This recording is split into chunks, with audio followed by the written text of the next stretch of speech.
We all know the line. It's iconic. He crawled through a river of shit and came out clean on the other side. But that's not where the real story is. The real story is what he crawled behind. Rita Hayworth, Marilyn Monroe, Raquel Welch. 3 women, 3 decades, 3 perfectly chosen masks. But don't get it twisted. Those posters weren't just eye candy. They were rebellion. They were resistance. They were Andy's silent, sassy, screw you to the system. So let's unpack the genius of Shawshank Redemption, beyond the hole in the wall. Welcome to Real Talk, where we spill the tea on movies and all the madness in between, with wit, sass, and zero sugarcoating. Let's talk about injustice. Andy's crime wasn't murder, it was his vibe. He was too composed, too cold, too unreadable. And the judge didn't like that. He looked at Andy and saw a man who didn't beg, didn't cry, didn't play the part of a grieving husband, so he must be guilty. That's how messed up our justice system can be. You don't get judged for what you did, you get judged for how you react. And because Andy didn't perform grief the right way, so they handed him 2 life sentences. Lesson? Sometimes the most dangerous thing in court is not acting like a victim. But here's the kicker. That same quiet, icy calm, it becomes Andy's superpower. Because Andy was always planning, waiting, enduring. Andy, played by Tim Robbins, was wrongly convicted, beaten, abused, and buried alive behind prison walls. And he waited. While others talked about hope, Andy lived it. For 19 years of quiet hell. Not the poetic kind, the kind you carve out with your bare hands, the turning point. When another prisoner finally spills the truth about the real killer and the warden doesn't care, not about Andy's innocence, not about justice. What the warden cares about? His scam, his secret empire, his fake piety and fat bank account. And when Andy threatens that, he punishes him harder. Because in Shawshank, hope rots, and justice is inconvenient. But Andy, he doesn't break. That's the real miracle, not the tunnel, the man. The man who never stopped believing there was something left to fight for. And here's where it gets deep. Andy sees hope as a force for freedom. Hope is a good thing, maybe the best of things, and no good thing ever dies. Red, played by Morgan Freeman, sees it as a trap. Hope is a dangerous thing. 2 men, 2 survivors, but completely different philosophies. Andy, he's innocent. So hope to him is a lifeline, a compass, a fire that keeps him going. If he gives up, he'll rot in a cell for something he didn't do. Red, he's guilty. He did the crime. And for years, Hope just got his parole rejected. Each no chipped away at him. He watched lifers get released, then crushed by the outside world. Like Brooks. Now let's talk about Brooks. Because Brooks isn't just a side character. He's the ghost of what happens when prison becomes home. 50 years inside, he had a purpose, he had a routine. Out there, he had nothing. No identity, no tools, no one who remembered who he used to be. And when the silence got too loud, he left his mark.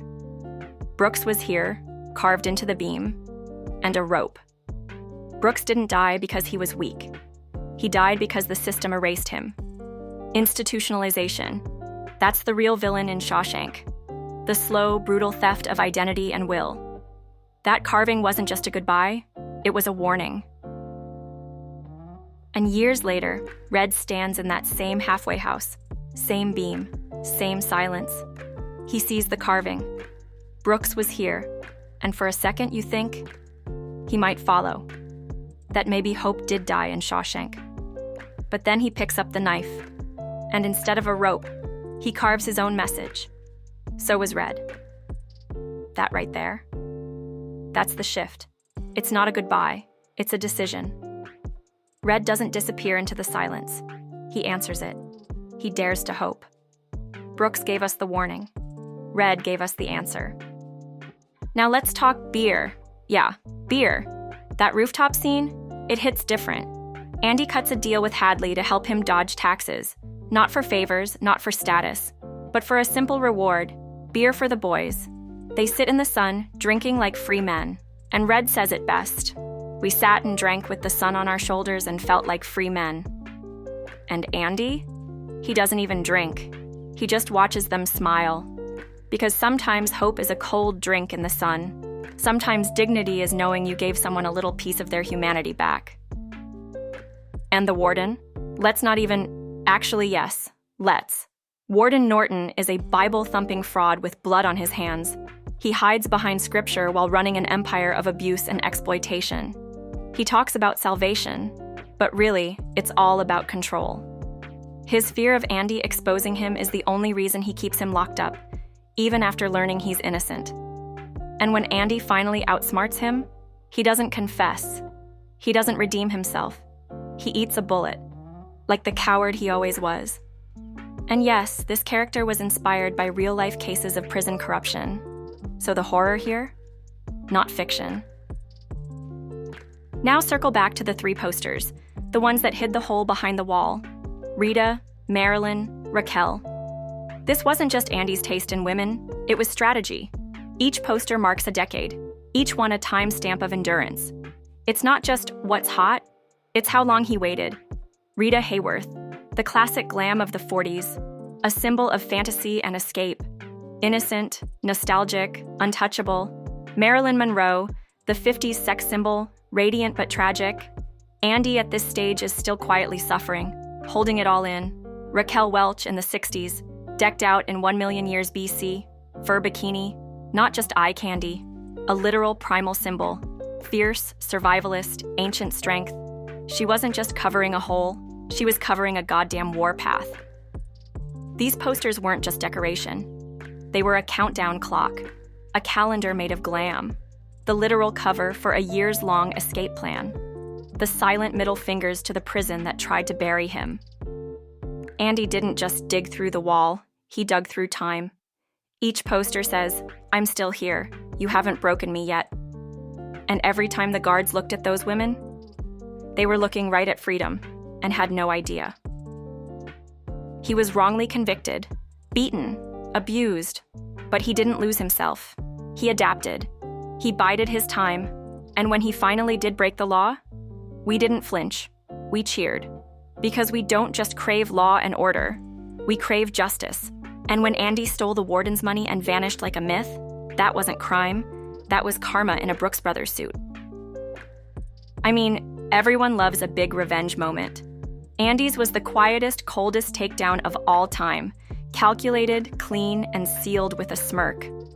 Andy didn't just escape prison, he out-audited a corrupt system with nothing but patience, a rock hammer, and a balance sheet. And here's the kicker, the very tool he used to dig his way to freedom was hidden inside a Bible, the same Bible the warden gave him while preaching salvation. "Salvation lies within," he said. And oh, it did. Page by page, tunnel by tunnel. That's not just irony, that's divine-level pettiness. And the last scene, Zihuatanejo, that reunion on the Blue Beach, guess what? It almost didn't exist. Originally, the studio, classic, wanted it to end with Red on the bus, just hoping. Fade to black, ambiguous, art house vague. But Frank Darabont, the director, pushed back hard. He believed after everything these men endured, hope deserved a payoff. And thank God he did. Because we needed to see Andy and Red hug like 2 broken puzzle pieces finally clicking into place.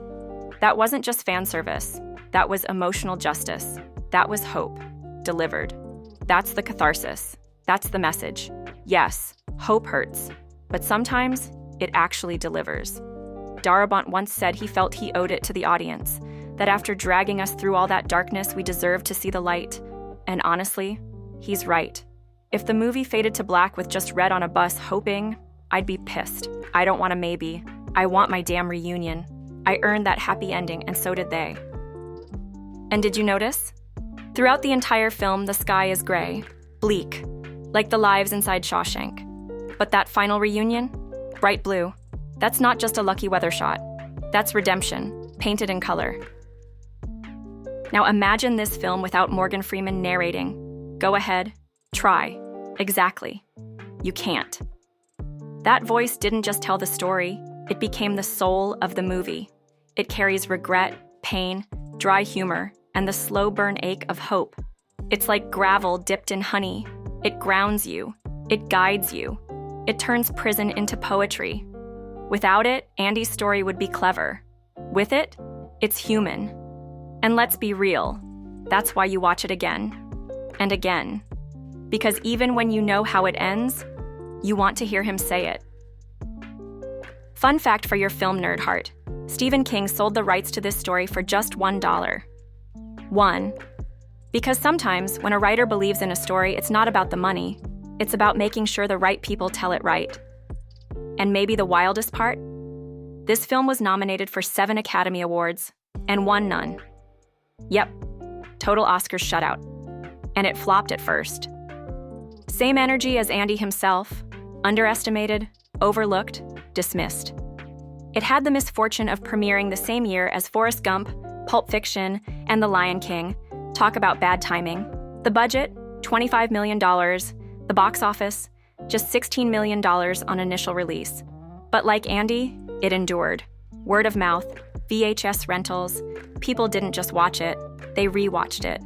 Gen Z might never understand what it meant to wear out a tape from watching it again and again, but that's how Shawshank got its redemption. It wasn't a hit overnight, it endured, and it became the most beloved film of all time. This movie didn't crash into success. It carved its way out, quietly, patiently. Just like Andy, it's the film people return to when they need to believe in second chances, in hope, in quiet revolutions, in the fact that maybe, just maybe, you can get busy living. And here's one final twist of fate that even the movie didn't script. The real prison where Shawshank was filmed, the old Ohio State Reformatory, once shut down for being too inhumane, now it's a full-on tourist destination. People line up to walk those same halls, to stand in the cell Andy crawled out of, to breathe in the legacy of hope. So yeah, the place once known for cruelty now helps the local economy. That's redemption, not just for Andy, or Red, or the movie, but for the damn prison itself. And get this, some of the extras in the movie? Former inmates of that very prison. Yes, it's that real. Let's not forget, Andy may have escaped, but Red is the real emotional arc here, because while Andy crawled out, Red was left behind. And that's where the real transformation happens. Andy never gave up on hope, but Red had to be convinced it was still worth it. Shawshank isn't just a prison break movie. It's a survival guide, a slow burn revolution, a whisper that says, hold on, you're not done yet. Andy gave Red hope. Red gave us heart. And together, they crawled out of the dark. So if you need reminding, get busy living, or get busy rewatching.